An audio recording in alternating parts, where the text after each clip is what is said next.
In the wake of the Queen's death, we've seen a lot of people's protests effectively silenced, whether it be by the police in the United Kingdom, or in the case of Kaitlyn Moran's Instagram post, by the NRL.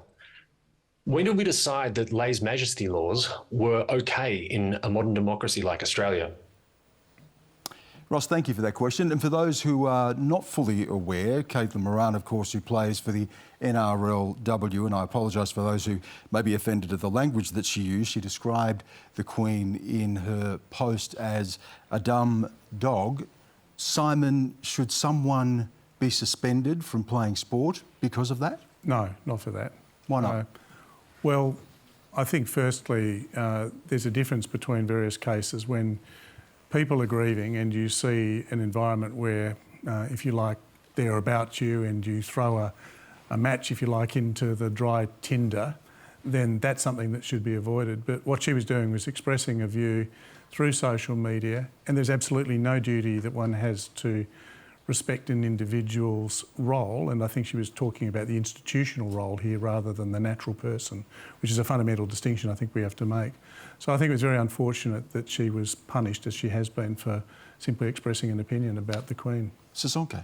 Yeah, I completely agree. I think we have to recognise that it's actually political speech, and to insist on taking her words too literally is a sort of pretense. It is pretending a certain innocence about why it might be that someone would use such language to describe the Queen.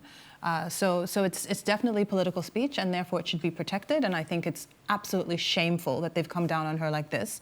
And it speaks to a double standard. I think there's no question that part of why they've come down so hard on her is because she's a First Nations woman. I think that where the speech comes from matters almost as much as what it is that the person is saying. Teela, as a First Nations woman, do you think that that is part of the reason here? And to explore also the language that was used, but the conflicting emotions that First Nations people will feel over the past week. Well, I think, you and I both know, Stan, that free speech isn't free in this country, particularly for First Nations people.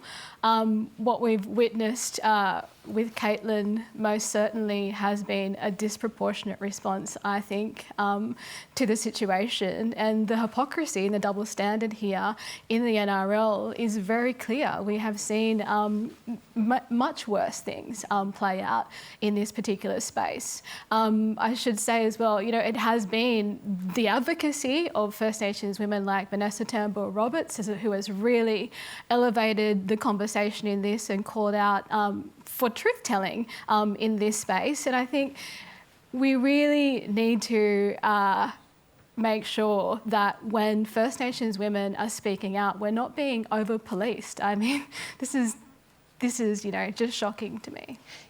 As somebody who studies autocrats and declines of democracy, I'm always wary when I see, speech against heads of state punished, because what happens is when autocracies develop, one of the first things that happens is laws that the leader passes that punish people for criticizing or doing satire. So for example, in Russia, what you could say in 2004 about Putin, it's impossible now. And Erdogan in Turkey, he has sued over 17,000 people. They're called insult suits for insulting the leader, which could be just making a remark like that. So I'm always wary about that. What would happen in the United States, Ruth, if a president had passed away, or a former president, and someone had used the same sort of language, an athlete had used that language? Would they likely be suspended? No, there's a lot more freedom in that. And every time, we're on Twitter, or when Donald Trump was in office and on Twitter criticizing him, I was always very aware that we had that right to do that, and it was very precious. Eric Abetz, it's not just this particular case. There was the case in Scotland. Police charged 2 people, one of them who had heckled Prince Andrew during a procession of the Queen's coffin. Is this heavy-handed to be suspending an Indigenous athlete for what she may say, for arresting people who are heckling? What concerns me about the comments by the panel is that none of them have been able to bring themselves to say that it was in poor taste, it was obnoxious, it was completely out of step with the public sentiment. That said, I believe in free speech, and obnoxious and distasteful as it was, it should be allowed to be said.